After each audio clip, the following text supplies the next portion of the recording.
Hello, everyone. Welcome to the ACCPA video podcast. ACCPA stands for Alberta Community Crime Prevention Association, and we are the connector between rural, urban, Indigenous, Métis communities and agencies.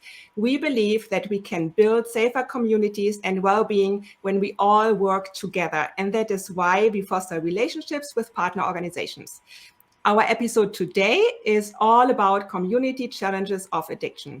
Let's welcome our two guest experts, Kath Hoffman with Safe Harbour and Marc Boychuk.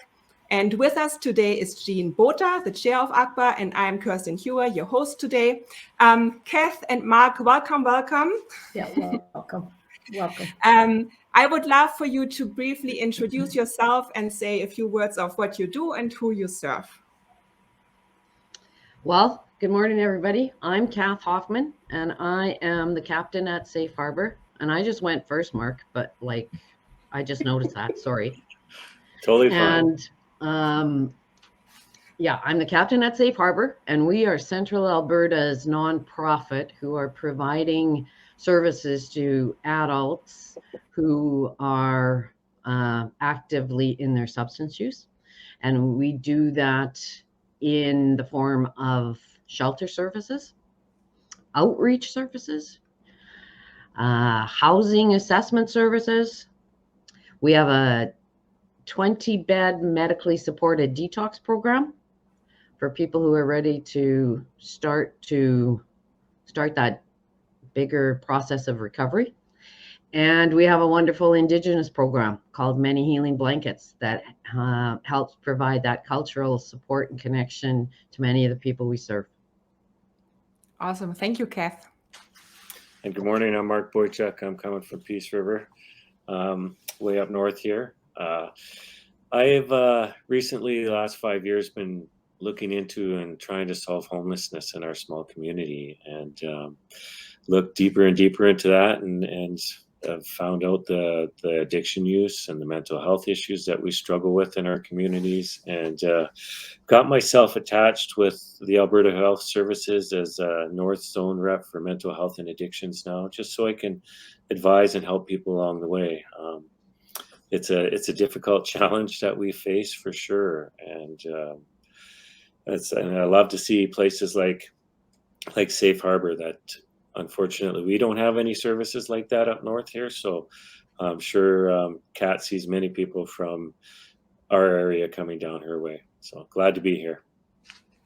Thank you, Marc. Thank you, Kath. I'm excited to talk about this so important topic today. There are so many different challenges when it comes to addiction, like not just for the people that you serve, but also for the community that is affected. We would love to chat about and look at the different angles. So, what challenges do you see in the community? Like Marc, you are more rural, Kath, captain. You are more in the urban setting. What challenges do you see in the community when it comes to addiction? I'm not going first this time, Marc. Your turn. Okay, Marc, you go ahead. Well, when we're looking at addictions, I can speak from experience as well. It's a difficult challenge to have, and understanding where the addiction comes from was the main key. When I was collecting data on homelessness, I thought as long as we got an addiction place here in Peace River, we could cure homelessness instantly. Well, once I started looking into it, it was the complete opposite, and we need more mental health supports, and I've been advocating for that ever since. So when you look at the root cause of addiction, what it comes from is it's deeply rooted in a mental health issue. And how do we treat that? We don't treat it through the mental health system or the hospital system, which we look through the core cause of addiction and adverse childhood experiences and stuff, the huge medical complications that come just from that alone and that lead to an addiction. One of the things I've learned about addiction was a very interesting, and it changed my whole viewpoint on it, is the addiction isn't the problem.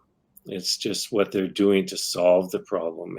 And so you can take an addiction away from a person, you can hold a gun to their head and they will not die on the ground, but whereas somebody with diabetes, you can't say, stop taking that drug, but it will eventually kill these people, and they've got to deal with that deep root issue.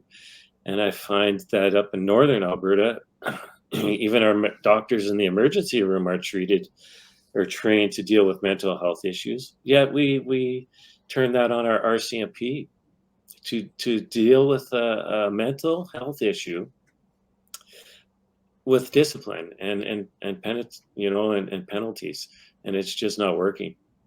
So we're struggling hard up here to change how we treat and deal with it alone. Our RCMP are overwhelmed with mental health calls on a daily basis, and they're not trained for it, and we're just handling it wrong. Marc, can you share some numbers? Do you know like what how many people are affected in that area?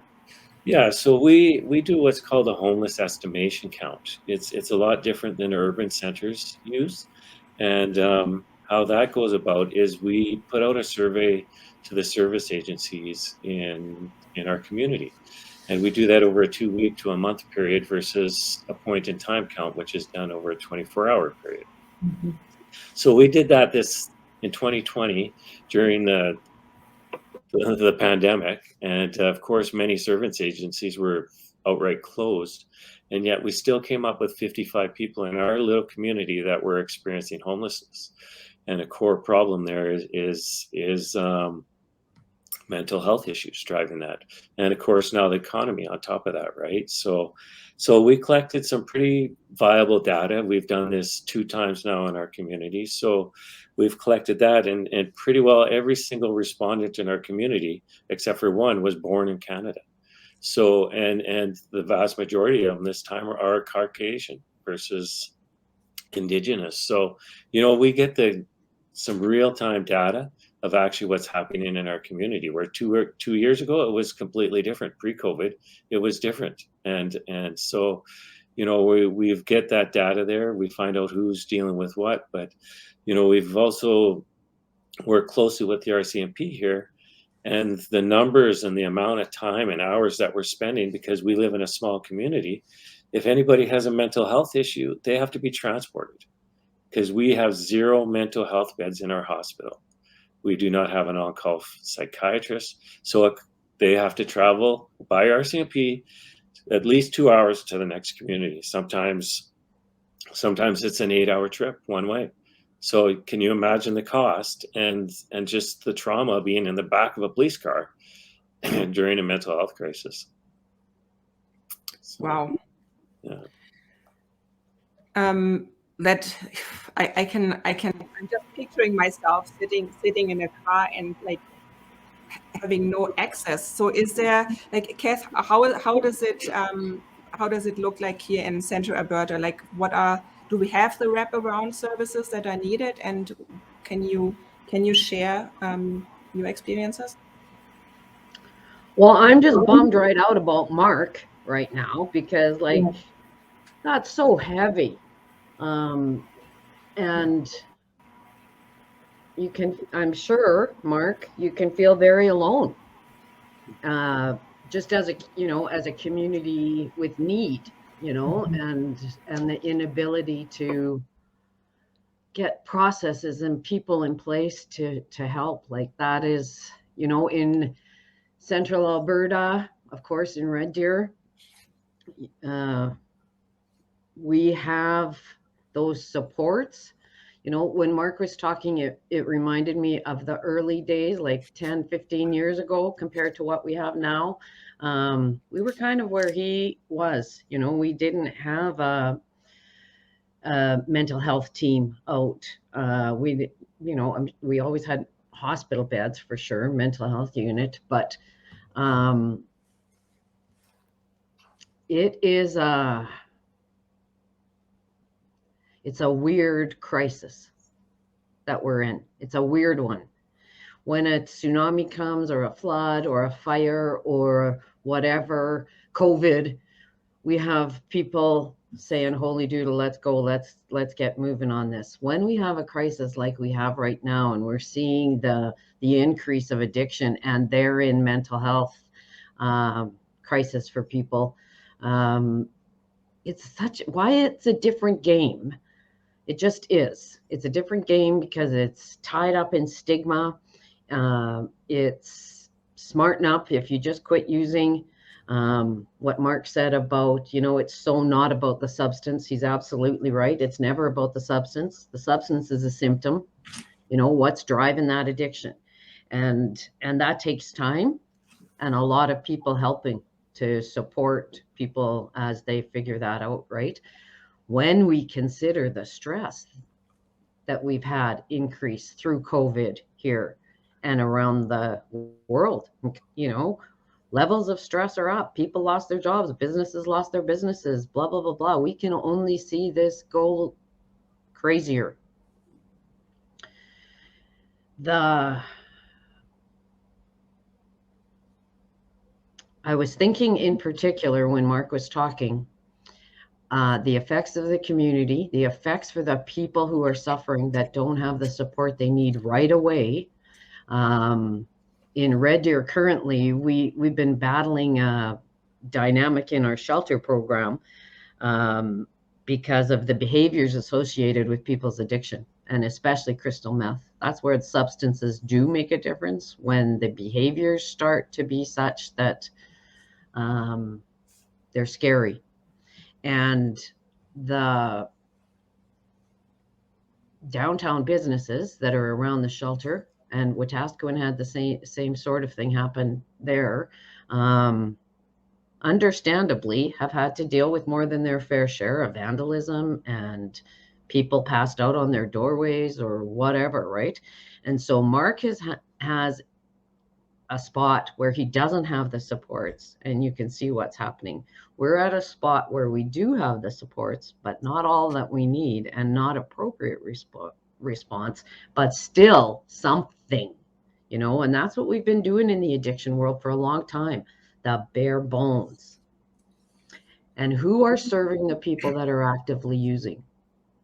When you think about it, here we have the people in the sickest in the addiction and mental health realm, right? They're very sick. Their brains are sick. Their bodies are sick. Everything's sick, right? And yet, as Marc said, where are the, they can't stay in the hospital because they're actively using. They can't go to a program because they're actively using.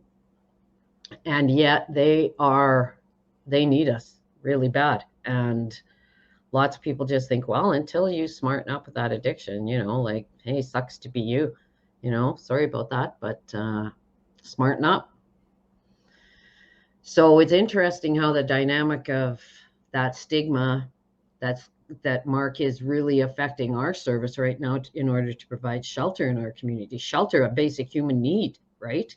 And they want us out of that area, which is fine, but nowhere to put us, because again, that stigma follows. So, and I know lots of communities have that, right? So if you, Marc, right now, we're going to open up some kind of shelter for people, homeless people that, might be still drinking or something, you might not be able to do it depending on what your community wants to have around them or where it is, right? So we're dealing with in other crises, we don't do that. There's no question. You need something, get it down there, get it going, right? Well, in our community, exactly that happened. In 2 months, a small group of people got together, and we had an overnight shelter open 7 nights a week, and we ran 6 volunteers a day for 4 months. And we had 2 different churches that allowed us to use their businesses or their basements, so we didn't have to get the bylaw change. And boom, and the relationship we built with the RCMP and how we saved and the hospital. I just had a call from one of our head RCMP the other day, and they had to form somebody because they're so worried they're gonna die. This lady, and he's, we very rarely think of what the RCMP and the first responders go through. they see it at its worst, and they're hurting.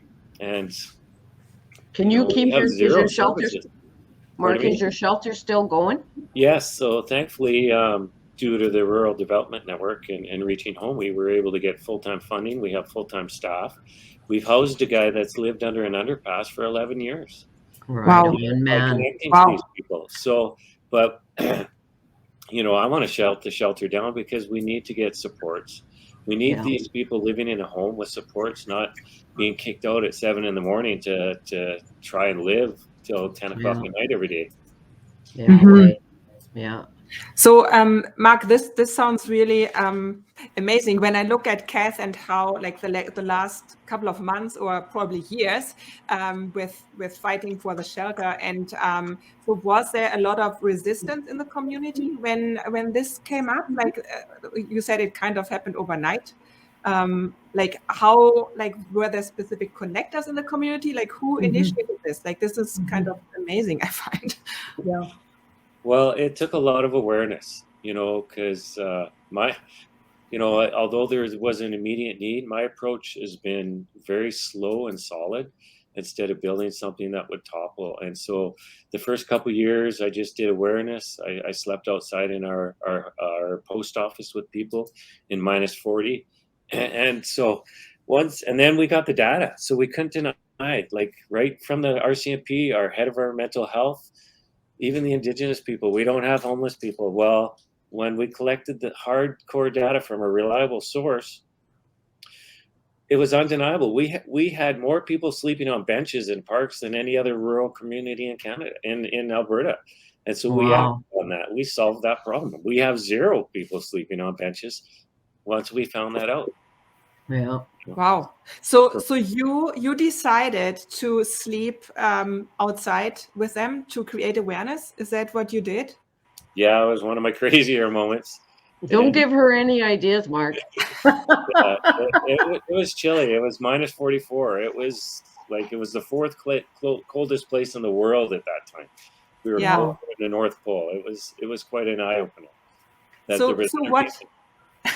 So what happened after that, Mark? Like how long did it take, like from the moment where you like started raising awareness to actually getting the data and really seeing tangible action? Well, I wish I could take credit for it, but our health inspector, we had a little tent city that needed to be shut down.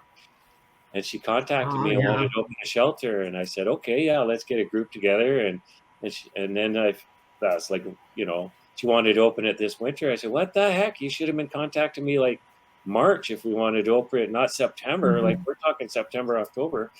And we got the women's shelter together. We got the RCMP. We got the Friendship Center. And boom. That collaborative effort, hey? Yes. Yeah. Mm-hmm. So the women's shelter opened it up strictly because they had the policies in place and the personnel. They opened it up with the intention of handing it over to the Friendship Center, and the Friendship Center needed to get the policies in place, go through their board, all that other stuff. It took almost 6 months. And now the Friendship Center is running it full time with staff. Right on. Excellent. Which Excellent. who knows what would happen if we didn't collaborate together. I guarantee, well, it wouldn't happen. Yeah. Because everybody's been trying on their own for so long, but you have to work together now. It's just impossible. Mark, how big is your area then? Like what's the population of Peace River? We're just under 7,000, but we have several settlements and reserves close by and smaller communities. We probably serve 10,000 plus people, I would say, in our immediate area. So yeah, that's amazing. Amazing. Yeah, we have amazing people here. Yeah. No kidding. So did you feel any resistance from the community when I looking at Kath and Safe Harbour and how the whole shelter issue evolved over the last, I don't know, couple of years, feels like. So was there a lot of resistance from the community, or like was it pretty smooth because like the people were in the center and they needed help? Well, resistance generally comes from lack of education. Yeah. And we've had a lot of resistance because what was trying to be done wasn't really the right thing or in the right place. I just had our CEO contact us about a warming center. They have to be in the right places. I hate to say it, but they are ugly places. People going there are really, really struggling. You don't want people you don't want it by a business. Business owners have been to tears. They don't know what to do, and they're just trying to do it, and so you need to do it right. It has to be done right in the right location with the right supports. I was totally against them, and because I thought they enabled, my ignorance. And I'm in Grand Prairie, and I'm looking at this Rotary house, and I'm like, oh my goodness, this is just like heck. It's horrible. And so then I saw some counselors outside, and I said, you guys even making any ground? And yes, they are. But so we see the worst people going to get help. We don't see the people that have gotten help. And so we're just looking at this place saying, this is all this is. This is all it is. It's not. But it's not a pretty place. So it's got to be That's a really right good point in the right that place. you just made, Mark, about what we see. Very good. Because that homeless, when you're homeless and you're addicted, you are very visible. And we have a lot of people. I think that I read a stat about 75% of the people who are experiencing opioid overdose poisonings are in their homes. And that freaked me out. I thought, what? 75%. So they're not visible. We don't see that, right? But what you're saying about the homeless being visible is so true. And we had those trailers. We had trailers for 6 years as a temporary solution, waiting for a permanent shelter to get built. And I know exactly what you mean about looking at that and thinking, no way. When my staff first start at the harbor, and anybody who wants to help with this population always come because they want to help make a difference, right? And so they come and they're excited and, okay, we want to help buddy, right? And when they get there, I say, that's wonderful, but you're only going to help him this much. Because you're going to want him to get housed right away. You're going to want him to go to treatment. You're going to want him to get, go through the car wash and live happily ever after. Sunshine, lollipops, and rainbows. But in reality, you're only going to help them this much. But when it's between those trailers or a dumpster or a back alley, you come to realize how much this means in a period of somebody's day. I have a place I can come in, I can get a cup of coffee, I can get warm. It's so basic. And when you see the enormity of the complexity of the need, you think, is this all we're doing? And that can be really disheartening for the staff too, right? Like, okay, this is just this. And right now, with what we have, buddy's not freezing outside, and that's it. And it can be maddening. And that's all systems trauma. They talk about traumatized people, and we suffer from systems trauma in this work. But there's great examples of when we can push through that and figure things out. And it sounds like you guys did that at least in regards to your shelter so far, Mark. And just keep raising awareness, because now it's the cost. We also have a jail in our community that I was able to go into on a weekly basis and talk to the prisoners about their addictions and getting help and stuff. And that's a whole nother podcast, but but if we could deal with these core problems, like just some of these little effects, nothing these children could do about it. They're just got 10 strikes against them before they even turn 18 health-wise. They can never ever drink or smoke or do drugs in their life, and they've got 360% more chance of dying of a heart attack just because of the lifestyle they lived in. So if we can look at that and just say, holy cow, we can save a mint on health costs, we deal with this soon. We can get these people functioning and have a healthier, longer life that just will turn our whole system around. But we're just reality, and it's so expensive. It's we have a reserve here that had 42 suicide attempts in 1 month. No. Ooh, You know, so Oh. what are the costs? Just, Oh. you know, so we need to start getting the services and letting people have a better life and let our officers deal with crime, yes. not a Yeah, mental I agree, health, Mark. you know, because Yeah, crime is an issue, but when we have 2 officers yeah, taking somebody 4 hours just to get a note from another doctor in another community and come back, Yeah, way. eventually it's just waste of gonna resources. cause a problem. That's why we see these problems and frustrations, and I don't blame them. Yeah, Yeah. same. It's so hard to just, yeah, Yeah. Yeah. it's hard to, I can't imagine seeing it on a daily basis. You know, No. like, You know, we have a new program in Red Deer called 211, and that is to prevent those RCMP from getting those non-emergency calls or Mhm. doing that non-emergency work that you're referring to, Mark. Mhm. right, And so it's what they're calling a social diversion team Mhm. with a nurse and a mental health Mhm. person going out, right? So Mhm. that just started in January, and boy, that's made a big difference for the community. I'll tell you that they know that they can phone if they find somebody and they don't know what to do. And they can transport people. But that need, like you said, Mark, it's been there forever. yes, It's just now we're just starting to get some, and I think Yeah. I heard somebody say before, never knock a crisis. And I think this opioid poisonings have shone a light on addiction that Yeah. was pretty dim before, right? So Yeah. there's a good thing about it is it's getting out there. And it's a horrible thing to be Mhm. happy for, Mhm. like, yeah. So Kath, would you say, you just mentioned that with that things have changed over the last last while with COVID and such. So do you think the awareness has also changed in the community? And Marc talked about the educational piece that people just don't know and that we have to educate them. Do you think people are more aware in a different way now than they were before, or did this not change? What is Well, your feeling? I think it's coming very slowly, like snail's pace. Um, and that there's a lot of history of stigma that has to get beaten down before people will even open their bloody minds. Sometimes I want to hit them over the head with something. Yeah. But it's a hard one, right?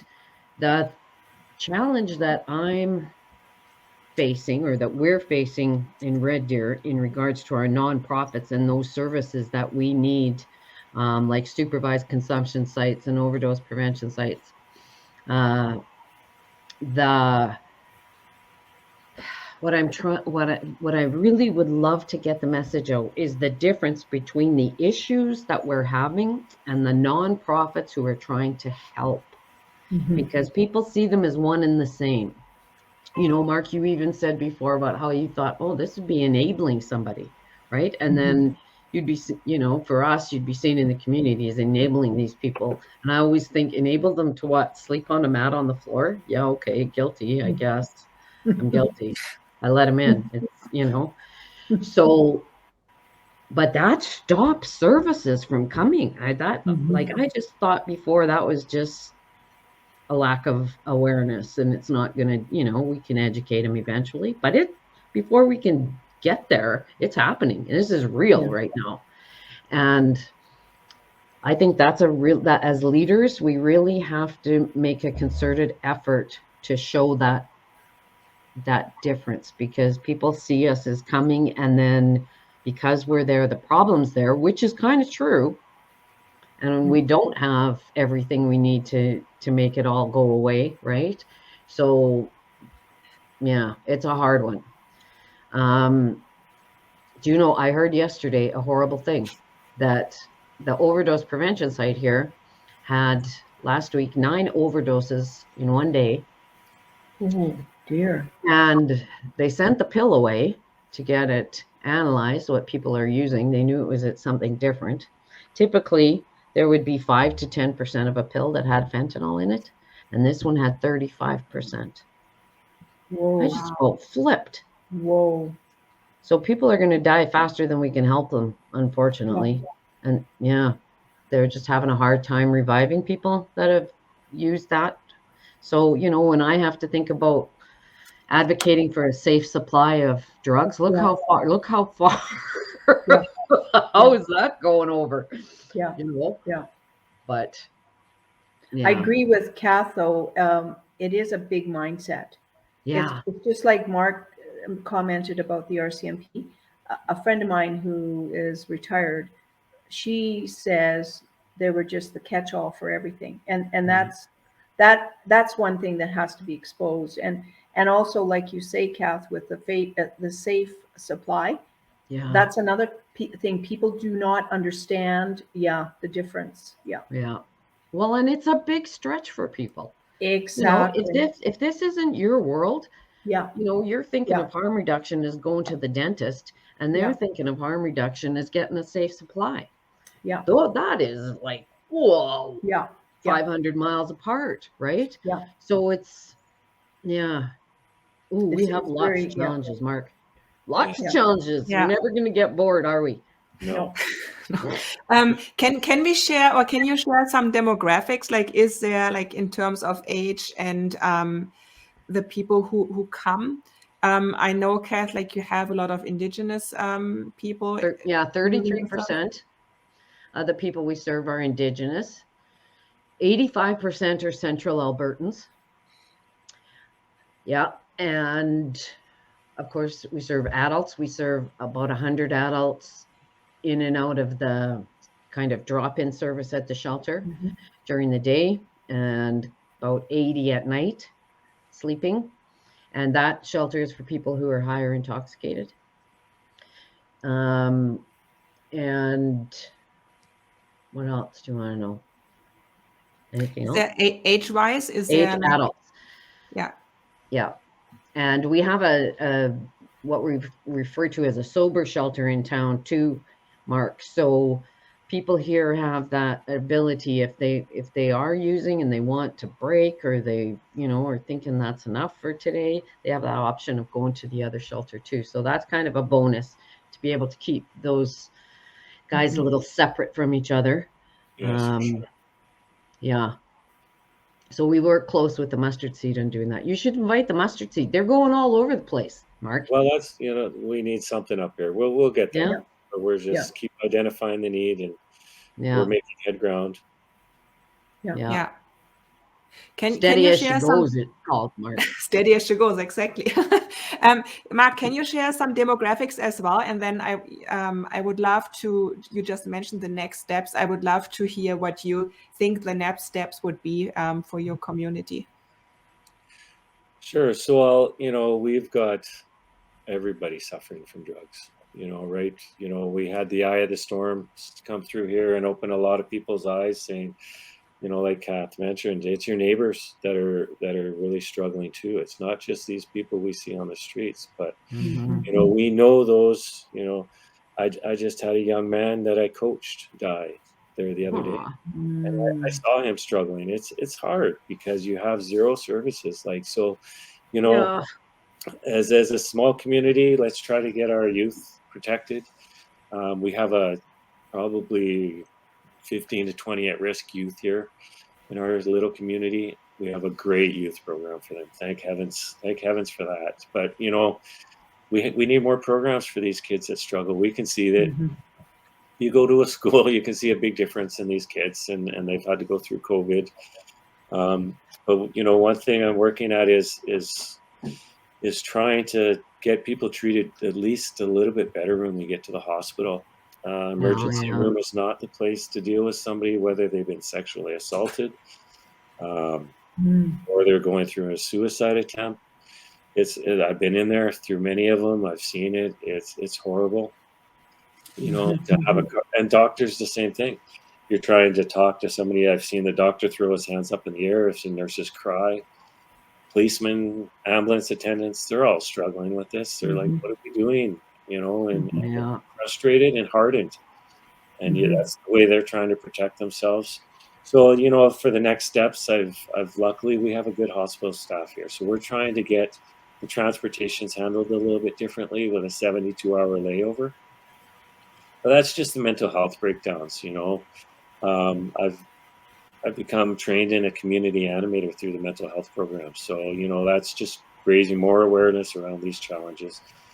Advocating through the Alberta Health Services to get another psychiatrist in town so we can have a designated site. But the challenges around that and the expenses. But, you know, we just keep identifying. We've got a great MLA here, thankfully, that's trying to connect me with the right people in his government so that we can identify these needs and start working at them. So coming at it through our local government, our provincial government, our hospital staff, and yeah, so that's kind of where we're at, working with the shelter, trying to support both shelters. We have a women's shelter and an emergency shelter now.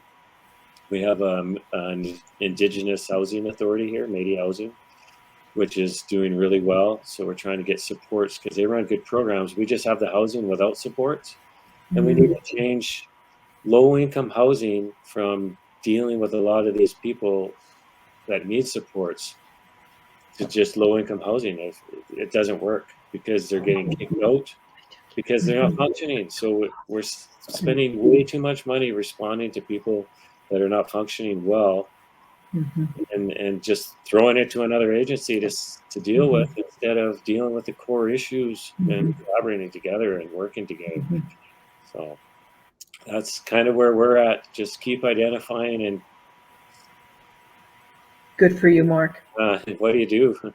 You know, that's right. But you know, I've seen in other communities they've had $1.5 million, built this beautiful little facility, but it wasn't sustainable. Well, it's got to be sustainable, and it's got to be right for our community. And we've got to have the supports to make it work. Because I can build a detox here, and we'll just be a revolving door. If we don't have supported housing or programs they can go to after. So we have to start right. Yeah. And you also have to have the support of the community as well, like you say, making sure everyone, the majority are on side and understand. And good for you though, Marc. Good for you. I'm just blessed. It's tough. Good timing. It's tough. Yeah.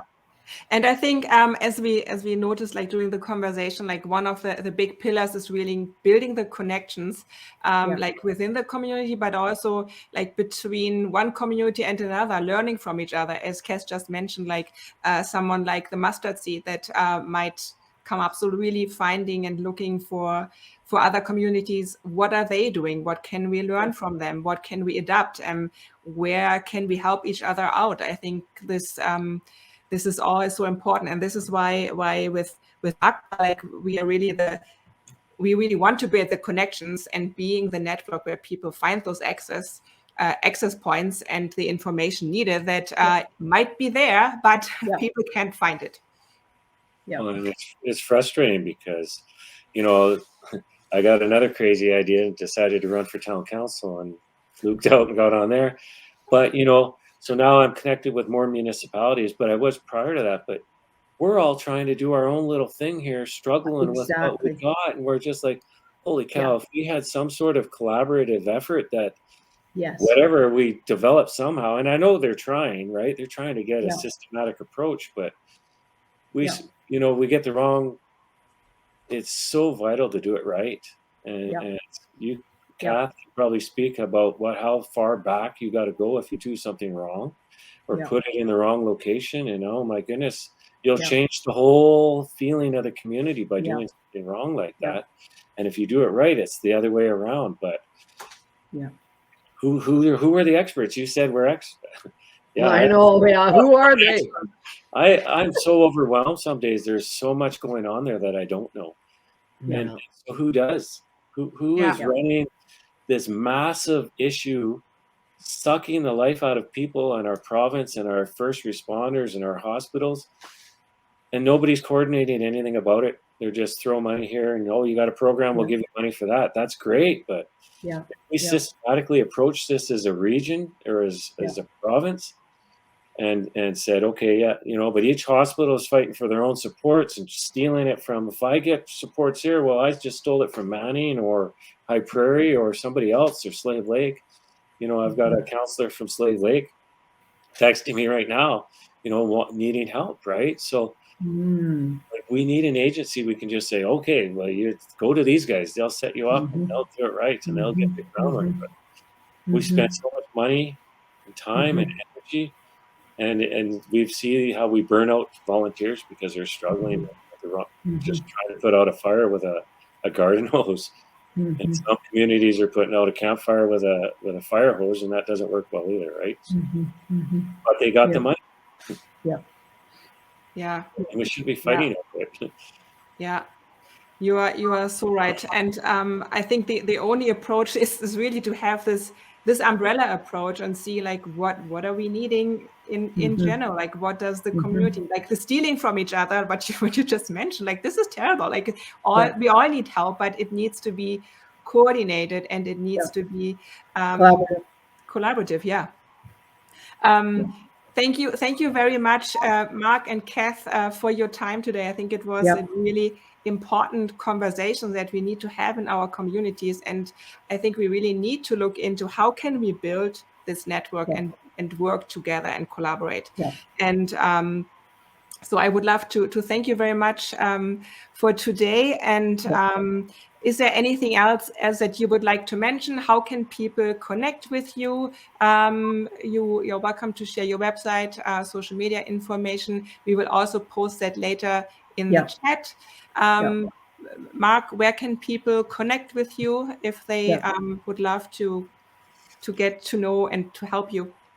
Well, now I'm on town council. That's easy. Just look up the town council, Peace River, and my email and contact information's there. But yeah, I'm on Facebook and stuff. I run a little page here to keep raising awareness, or a page there, and LinkedIn and all that stuff. But it's the connections and learning from each other. As a whole, we're just so much better off. But yeah, we need to, we saw one little project, how a miracle happened in our community by some little groups collaborating. Imagine what would happen if we all collaborated as a region. We'd solve it. We would solve it just on the waste. I hate to say it, but we're trying and people are trying and they don't know what they're doing, because I didn't know what I was doing, and I'm just trying out there and I still don't. But I'll just keep trying. I don't care if I fail at something, but I'll try something I can. But why? It's hard. It's hard some days. To see people and lose people. We're constantly losing people every day. Well, not every day, but we lose people a lot. Yeah, that's right. Yeah. Well, thank you. Sorry, go ahead, Jean. Well, thank you very much for coming, Marc and Kath. I think this is a conversation that we'll do some more of, because another way to get the awareness and education out is to bring people together from different parts of the country and to compare notes, right? I really enjoyed today. Marc, I commend you. Like, this is not, anytime you start fighting the battles, it's not easy. And I mean, Kath knows that, right? And I commend you for what you're doing. So we will be doing more of this. Thank you very much, both of you, for You're welcome. coming today. Yeah, thanks for having us. Hey, It's nice to meet you, Marc. Yeah, very nice to meet you. And did you say you're from Red Deer? Yeah. Well, I'm from Barhead originally, but Red Deer, I that's where I went and I looked at your models, and and I see your warming center, and I hung out there. I know the struggles. I look at it from every angle. I look at it from the business owner's angle, the community, the police, the person, the hospital staff. You have to, because and this is exactly what we need. Right on, you guys. Awesome. Thank you very much. I will share your guys' contact information later on in the text that people can find and connect with you. So we will finish up this episode. And thank you everyone for watching today. And please make sure to follow ACCPA exactly on their Facebook page and also on the YouTube channel. Thank you very much. Thanks a lot. Thank you. Yeah. Thank you.